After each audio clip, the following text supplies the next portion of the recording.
حیا جاوید کے ساتھ کشمیر آن لائن دیکھنے والے ناظرین کا استقبال ہے، خلوص برا سلام قبول کریں۔ ناظرین ڈالتے ہیں آج کی خبروں کی تفصیل پر ایک نظر۔ معراج عالم صلی اللہ علیہ وسلم کی مناسبت سے آج وادی پل میں روح پرور اور باوقار مجالس کا اہتمام کیا گیا، جبکہ آثار شریف حضرت بل میں عاشقان رسول صلی اللہ علیہ وسلم کا سمندر امڑ آیا۔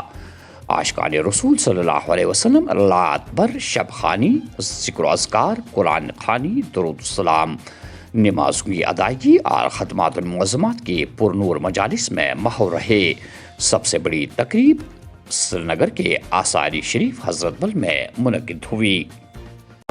عرش کرسی آسمان خوشی حال کیا زیاز محبوب سن حبیب سال حق تعالی چمان مہماندار از چوبے راج احمد مختار صلی اللہ علیہ یا رسول اللہ وسلم علیک یا حبیب اللہ جبرائیل امی زیزدی پاک آہاں در خدمت شہی لولا پائی بو سی کرے کرن بیدار از چومے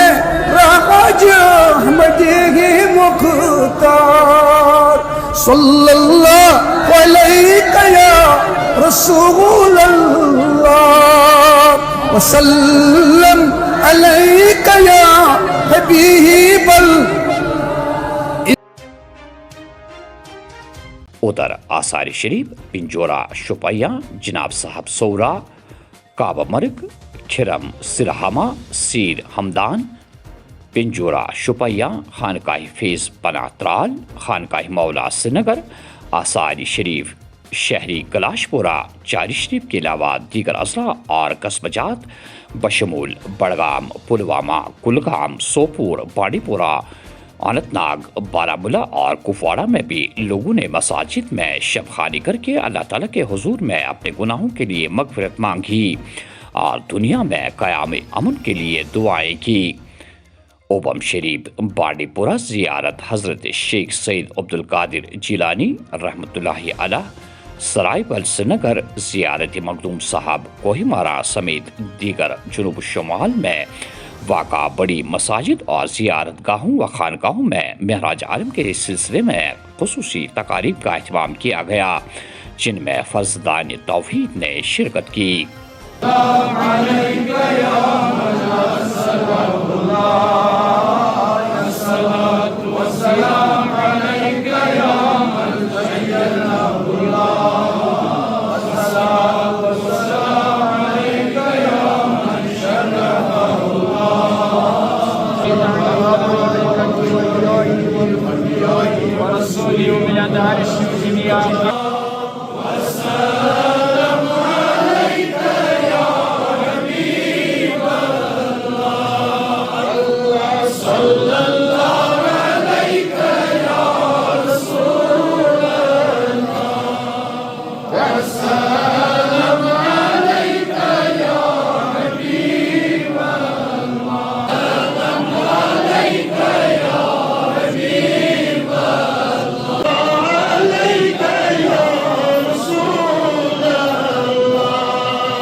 گورنر کے ہاتھوں جموں میں 2 روزہ قومی سطح کی اسپورٹس کانفرنس کا افتتاح۔ کھیل کود کو سیاست سے دور رکھنا لازمی، ہمیں ایسا نظام بنانے کی ضرورت جہاں انتخابی عمل پر شک کی کوئی گنجائش نہ ہو۔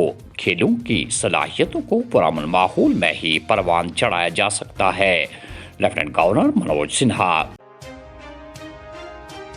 وزیر اعظم نریندر مودی نے مالدہ مغربی بنگال میں 3250 کروڑ روپے ریل پروجیکٹوں کا کیا افتتاح۔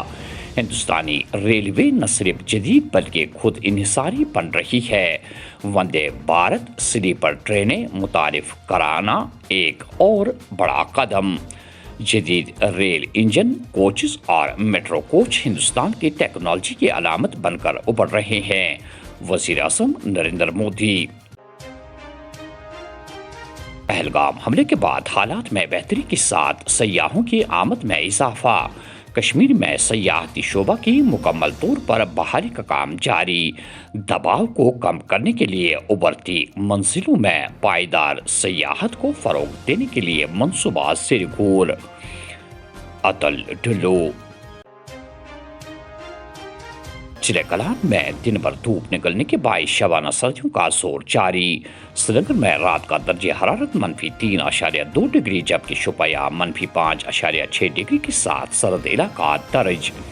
شرائع آفاق جھیل ڈل کا کچھ حصہ، جبکہ گھروں میں نل اور پانی کی ٹینکیاں جم جانے سے لوگ پریشان۔ میدانی علاقوں میں طویل خشک موسمی صورتحال کا روزہ ٹوٹنے کا امکان۔ 19 جنوری سے بارشوں اور برف باری کی پیشن گوئی۔ 23 اور 24 جنوری کے لیے مسافروں اور ٹرانسپورٹروں کے لیے موسمی ایڈوائزری جاری۔ لال قلعہ دہلی دھماکہ کیس، 5 ملزمان کو جیل بھیج دیا گیا، 2 کی عدالتی تحویل میں توسیع۔ ٹیکنالوجی کا استعمال سماج کی بھلائی کے لیے کیا جانا چاہیے۔ ہندوستانی کسان کھیتی کو محض پیشہ کے بجائے اپنا فرض سمجھتے ہیں۔ سودیشی کے استعمال کا مطلب ٹیکنالوجی مسترد کرنا نہیں۔ موہن بھاگوت۔ سرکاری ملازمت فراہم کرنے کے بہانے بے گناہ لوگوں کو لوٹنے کا الزام، کرائم برانچ کشمیر نے سابق پولیس اہلکار کے خلاف مقدمہ درج کر دیا ہے۔ بلاور کٹھوا میں مختصر جھڑپ کے بعد ملٹنٹوں کی 3 کمین گاہیں تباہ، کھانے پینے کی چیزیں اور دیگر قابل اعتراض مواد ضبط۔